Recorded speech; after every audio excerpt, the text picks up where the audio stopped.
Welcome to the Deep Dive.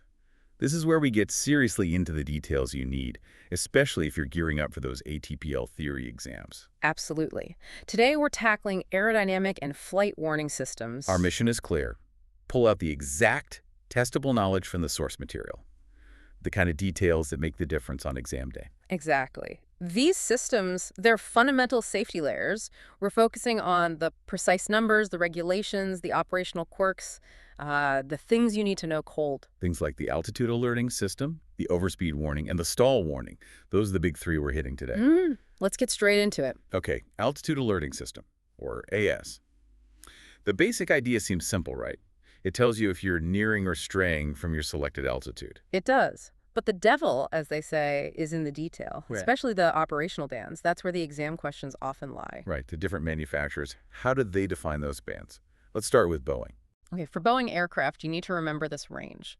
The system typically becomes active between 300 feet and 900 feet at the selected altitude, so quite a wide band. 300 to 900 feet for Boeing. Okay.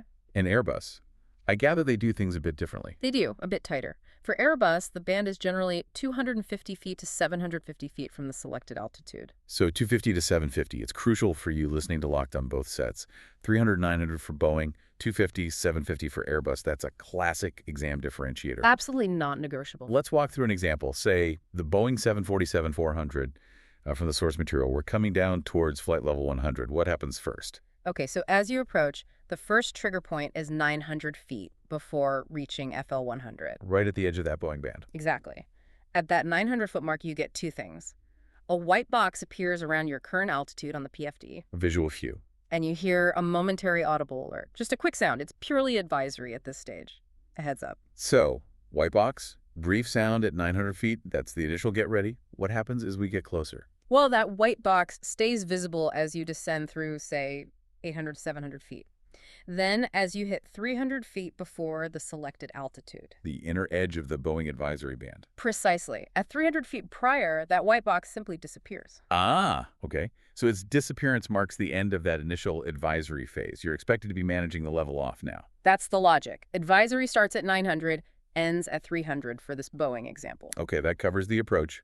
But what about when things go wrong? You miss the capture or you drift off altitude? Yeah. Deviation warnings. Right. This is where the system shifts from an advisory nudge to a proper alert. It becomes a level B warning, a caution. And what's the trigger point for that caution? It's that same 300-foot margin again.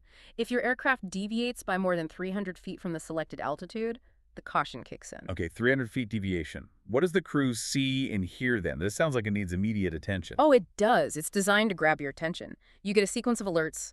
First, the master caution lights illuminate, those distinctive amber lights. Amber for caution. Got it. Then you hear a continuous caution beeper, a persistent alert tone. Not just a momentary chirp this time. No, continuous. Plus, on the ICO or equivalent display, you get the message, altitude alert. Also in amber. The message itself might be text, but critically, the fourth indicator is the current altitude box on your PFD changing color to amber, highlighting the problem value directly. Amber lights, beeper, ESJ's message, amber altitude display. Quite a package. Yeah. Now, a key point for exams. Yeah.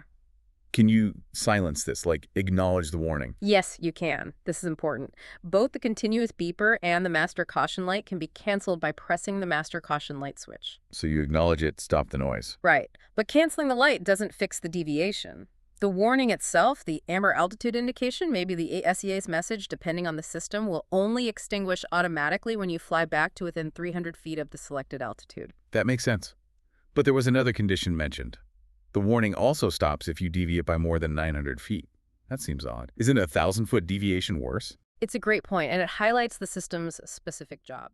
It assumes... All right. Many thanks for listening to this free part of the ATPL Theory podcast.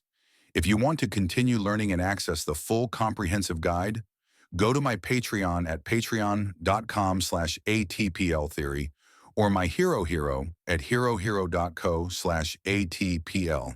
That is patreon.com/ATPLtheory or herohero.co/ATPL. Wishing you all the best